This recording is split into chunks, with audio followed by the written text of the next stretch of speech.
Jeudi 28 mai, l'ensemble des députés débattront des propositions des députés communistes, républicains, du parti de gauche pour sortir de la crise. Oui, une autre politique est possible. Et pour le démontrer, nous soumettrons au vote 3 types de propositions. Une proposition pour une meilleure répartition des richesses, une autre proposition pour une augmentation du pouvoir d'achat, et une concernant une Europe sociale. La crise, en effet, se renforce.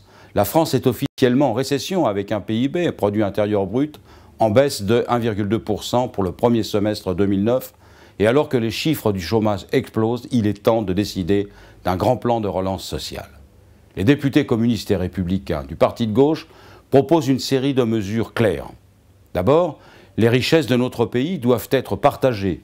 Le travail doit davantage être rémunéré et le capital contrôlé. Nous proposons donc la suppression des stocks options et des parachutes dorés. Nous préconisons l'interdiction des licenciements dans les entreprises distribuant des dividendes et le plafonnement des rémunérations des dirigeants à 20 fois le montant du salaire minimal dans l'entreprise.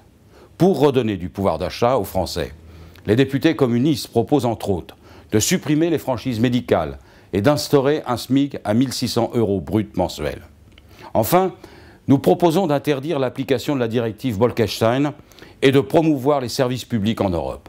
Ce sera l'occasion d'éclaircir les positions de chacune et de chacun à une semaine des élections européennes.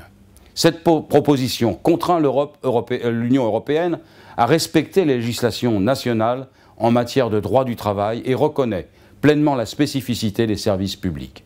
Ces mesures, soutenues par les candidats du Front de gauche, seront soumises à tous les députés. À l'heure où les partisans du traité de Lisbonne, de l'UMP au MoDem en passant par le Parti socialiste se présentent comme les défenseurs de l'Europe sociale, leur position respective sur ce texte permettra de constater que derrière les déclarations électoralistes persiste le souhait de perpétuer le modèle libéral de la construction européenne. Le 28 mai, les députés communistes mèneront avec conviction la bataille dans l'hémicycle. Je vous invite à nous soutenir en vous rassemblant le 28 mai de 12 h à 14 h devant l'Assemblée nationale pour porter au plus fort ces mesures de justice sociale.